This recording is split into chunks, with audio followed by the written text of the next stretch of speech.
Saint Bernardino in the Holy Name of Jesus, the history of a controversial devotion. In the English-speaking world, many Catholics are familiar with the sight of the IHS, the first three letters of Jesus' name in Greek. The image, often surrounded by rays of the sun, always surrounded by a cross, are collectively known as the most holy name of Jesus. While you may be familiar with the image, as at one time it blanketed many of our parishes, and as you're probably familiar with the devotion, what you may not be familiar with is the storm of controversy this devotion caused when it began gaining popularity in the 15th century. Today, we are going to tell that story.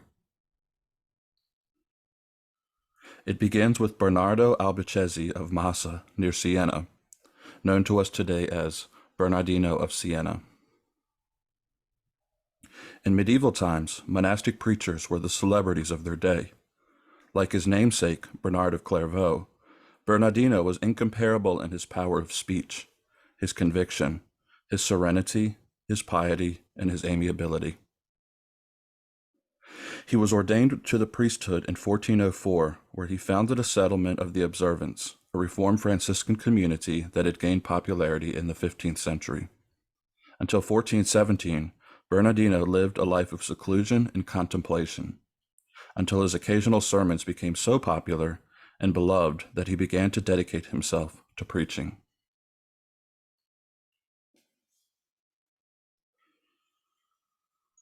It's hard for many to picture today, where the preaching office is mostly under the jurisdiction of the bishop, who in turn delegates this power to the local priest to be exercised at the homily and at the liturgy. Before the Council of Trent, though, the role of the preaching was primarily carried out by the mendicant orders, in the high to late Middle Ages, most famously by the Dominicans and Franciscans.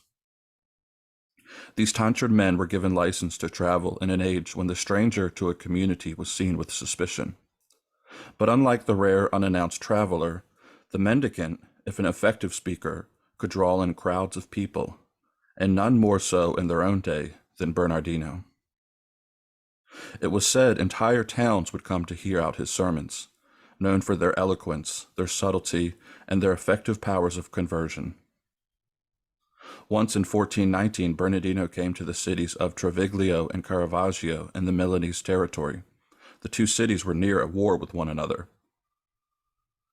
Bernardino set up his pulpit in a field between the two and demanded that any who wanted to come hear him must come in peace. The preaching was so effective, the two enemies came to terms, and the field was known then after as the Field of Peace.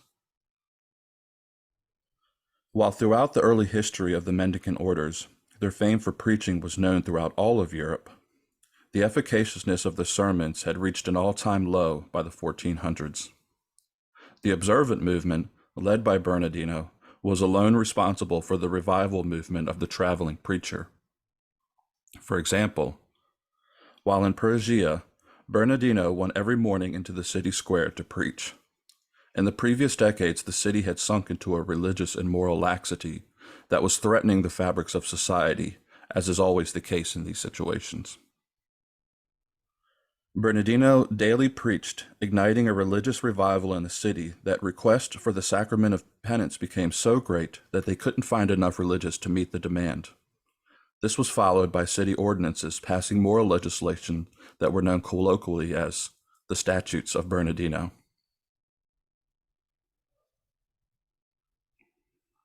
The Perugians began adorning their walls of their churches with the little image used by Bernardino in his sermons, the letters IHS.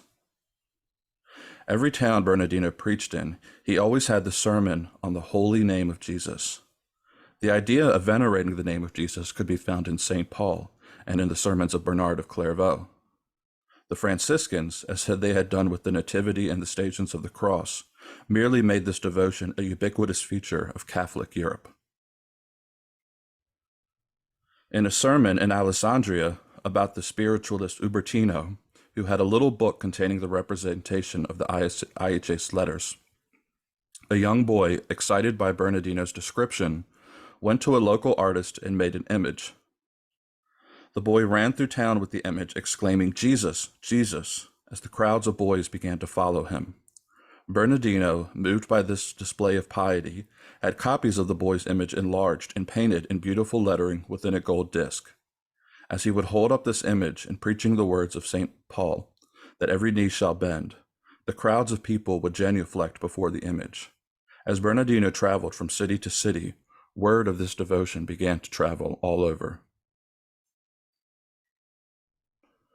Even before the rising popularity of the Holy Name, some were beginning to be envious and suspicious of Bernardino's ever-increasing popularity.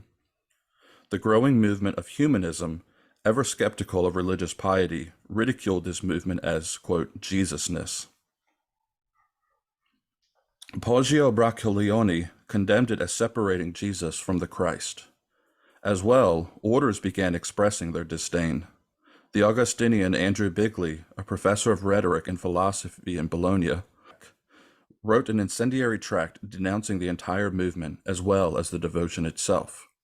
He lamented that instead of the crucifix, people were now venerating the, quote, sign of Bernardino. He implied that this was a schismatic, even heretical act to take part in the devotion. We know devotions are always met with ridicule and scorn if they are new, from the learned and the traditionalists. From the Sacred Heart up to our own day with the Divine Mercy, the claims of heresy are nothing new. At play also was a growing dislike of the itinerant preachers, who would come into a city and pull throngs of people to listen to their sermons. The local religious, usually better educated university men, were always distrustful and prejudiced against these popular speakers. In Bernardino's time, there began an ever-growing trend to move the church away from, quote, superstitious religious piety toward a more reformed, enlightened church. This would have lasting ramifications in the Protestant Revolution, but even within Catholic circles, this trend has persisted. One such man who personally wanted to end this innovation, as he called it, was the Dominican Manfredi of Vercelli. Manfredi, himself a preacher, was a part of another growing movement at the time who preached an imminent apocalypticism. Now, Bernardino himself and all other Franciscan preachers were not afraid to preach about the end times, but unlike them, Manfredi began pointing to recent events like the Papal Schism as a sign that the end was nearing. He preached that due to this imminence, married couples were dissolved of their bonds to each other and their families, causing some spouses to leave their partners and join monasteries. In Rome, Pope Martin V, the pope elected to end the Papal Schism, was concerned that Manfredi's preaching was going to revive the condemned extremist penitential flagellant movement that grew in popularity after the devastations of the Black Plague. Yet in Rome itself, Manfredi had his own supporters who turned their sights onto the Bernardino movement, figuring that the best way to attack this popularity was to go after the IHS devotion. Due to the effectiveness of their petitions, Bernardino received orders from preaching and to report immediately to Rome. A loyal son of the Church, he instantly submitted and came to the city.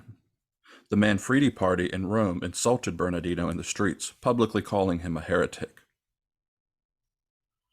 Allies to Bernardino, including John Capistran, came immediately to the city to defend him, submitting all of his sermons to the papal commissions.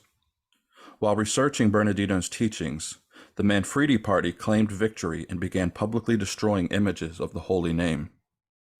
Absolution was even being denied to known followers of the devotion until they repented.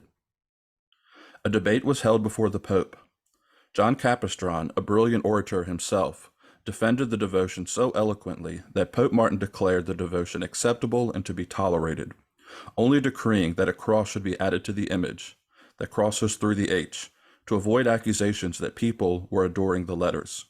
The cross is still part of the devotion to this day. As news of the triumph of the Holy Name spread throughout Europe, all over processions were held, carrying the image adorned in gold throughout the streets. Thanks to Manfredi's attacks, the reverence for the devotion only spread and gained more followers. From Florence to Viterbo to Venice and beyond, the Holy Name was displayed and venerated. Bernardino himself, only in his mid-40s as all this happened, was said to already look like an old man in his 80s. Emaciated, bald, toothless, you would think that he would not have been as popular, yet it was said that this only added to his mystique, as he had the presence of a prophet of old. It was said his eyes would burn with passion as he spoke to the crowds. Despite this papal victory, his opponents continued their attacks on him and the devotion. An Augustinian monk, Andrew de Casa, denounced all of Bernardino's works as heretical, calling Bernardino himself a wolf who had tricked the Pope into believing his superstitious cult was acceptable. He believed that Bernardino should have gone the way of Jan Hus. He called the holy name image a sign of the Antichrist and a portent of the accusations Martin Luther would later make against medieval piety. In 1431, Bernardino was attacked from his pulpit, and after the death of Martin V, the anti-Bernardino party called upon the Roman Inquisition to summon him and denounce him. This would have been successful had the new pope not intervened and censured the Roman Inquisition from trying Bernardino. Pope Eugene IV had the holy name raised on Saint Petrinio and issued a bull that reads almost like a canonization of Bernardino. In his hometown of Massa, Bernardino had given his sandals to a leper, who, having put the sandals on, had all of his leprosy fall off of his skin. Not long after this, Bernardino himself fell sick and died on May 20th, 1441. The cause for his canonization spread instantly. While today this process is usually delayed, waiting on evidence of holy virtue, in Bernardino's day it was all about miracles. And all over, reports of miracles surrounding his intercessions came in. He was canonized in 1450, only 6 years after his death. And an interesting aside, Bernardino is said to be the first saint in history who we have actual likenesses of him in the artistic representations, as the Franciscans reproduced images of him second only to the founder of their order. After his death, while the party against him sustained their attacks, particularly from the humanists, who we noted despised and mocked pious devotions, despite this, its popularity only increased. In England, for example, Lady Margaret Beaufort, grandmother to the infamous King Henry VIII, herself a very holy woman, helped to spread the devotion on the island, so much so that the Most Holy Name became a common image in all English-speaking Catholic churches, even here in the United States. The Most Holy Name of Jesus is the perfect example of a religious devotion in the people, though themselves may be unlearned, still capable of a holiness and a sanctity that the learned themselves struggle to understand, let alone ever possess. While with the advent of humanism, the Reformation, the Enlightenment, and secular liberalisms, these types of religious practices are increasingly attacked and at times abandoned, never forget that their effectiveness lies in and relies on the holiness of Catholics who practice the devotion.